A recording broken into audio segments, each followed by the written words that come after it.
Depuis Big Boss, j'ai l'impression que les gens cherchent frénétiquement un nouveau Bruce Lee, en particulier parmi les pratiquants d'arts martiaux, comme le karaté, l'apkido, le judo, etc.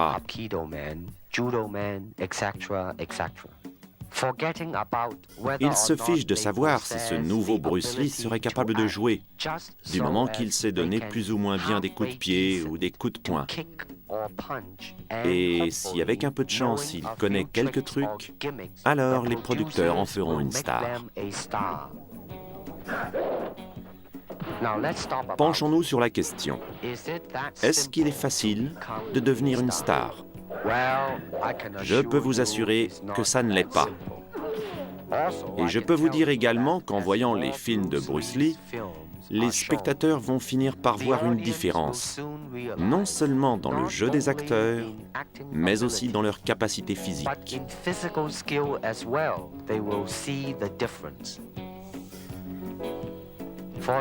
Par exemple, dans La Fureur du Dragon, je suis confronté à un champion américain, Chuck Norris, qui a remporté 7 fois l'Open américaine et les championnats mondiaux de karaté.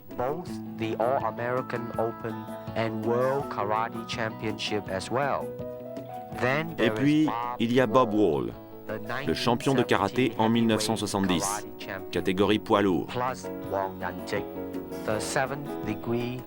Sans oublier Wong Jan-sik, un maître en Apkido 7e degré, que des spectateurs auront reconnu dans le film jouant le rôle d'Apkido. Bien sûr, certains vous diront que ce n'est que du cinéma, mais je suis convaincu que les spectateurs sont capables de se faire leur propre opinion et de comparer ces hommes, leur vitesse, leur puissance, leur rythme, leur coordination, leur variété de talents, etc.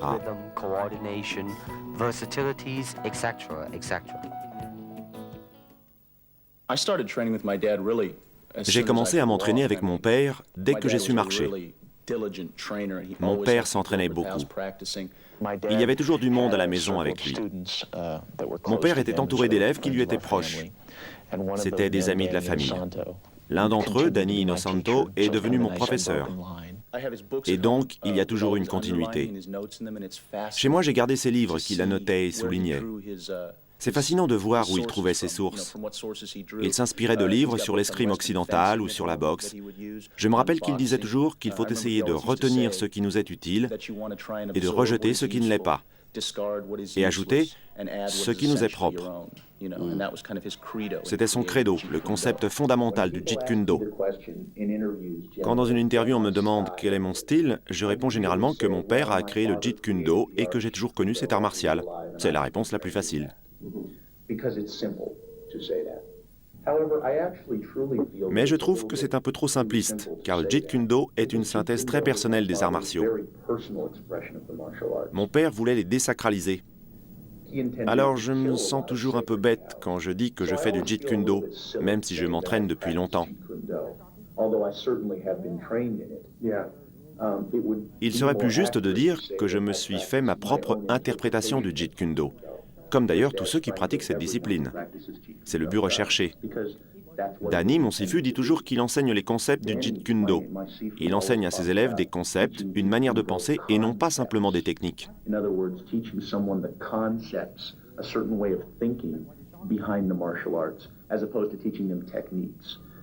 C'est ce qui fait la différence entre donner un poisson à quelqu'un et lui apprendre à pêcher.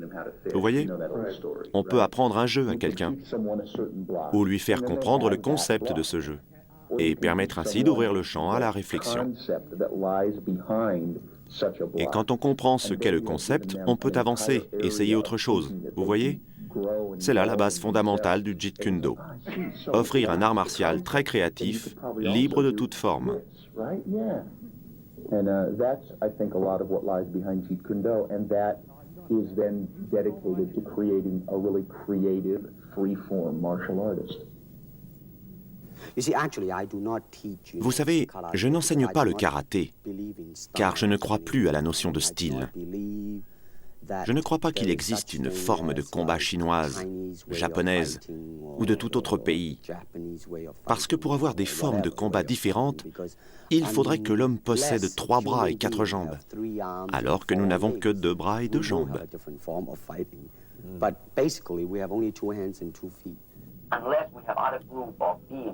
Il faudrait qu'il existe une catégorie d'êtres humains dont le corps serait différent d'une autre, pour qu'il existe un style de combat différent.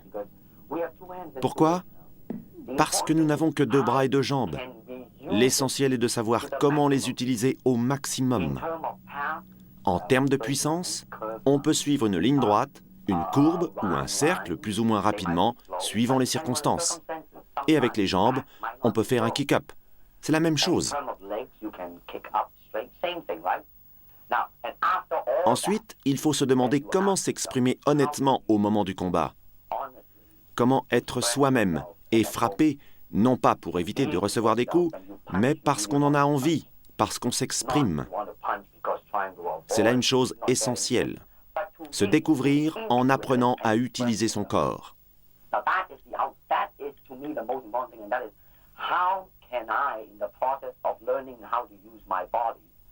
Mais malheureusement, à la boxe, on utilise les mains. Au judo, on cherche à mettre au sol. Je ne critique pas ces disciplines. Mais le problème, c'est que ces différences de style séparent les gens. Ils ne sont pas unis parce que les styles sont codifiés. Alors qu'au début, quand on crée un style d'arts martiaux, on part sur des hypothèses. Ça devient ensuite parole d'évangile.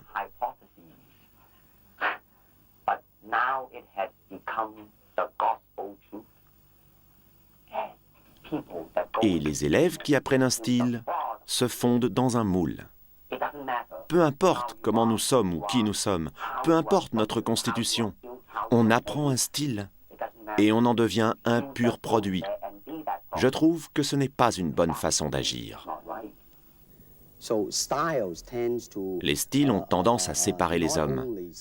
Chacun a sa doctrine qui devient parole d'évangile et n'est jamais remise en cause. En revanche, si on n'a pas de style particulier, si on veut s'affirmer en tant qu'être humain, s'exprimer totalement, complètement, dans ce cas, on ne crée pas de style. Parce que le style est quelque chose de figé, une cristallisation. Alors que si on cherche à s'exprimer, on évolue sans cesse. D'abord, on utilise les pieds. Puis on utilise les coudes.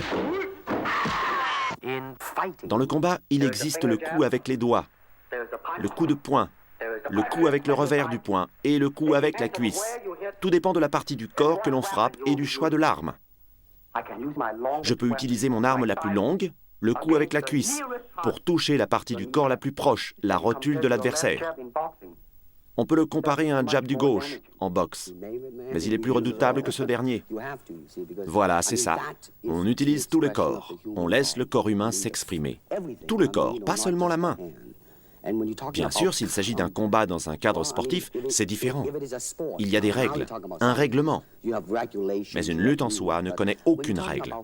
Alors mieux vaut entraîner toutes les parties du corps.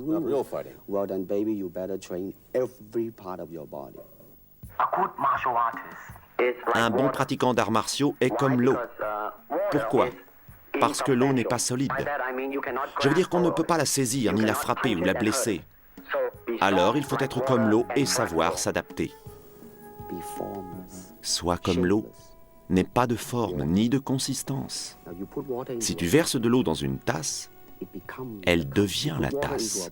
Si tu en verses dans une bouteille, elle devient la bouteille. Dans une théière, elle deviendra la théière. L'eau peut couler ou bouillonner. Sois comme l'eau, mon ami.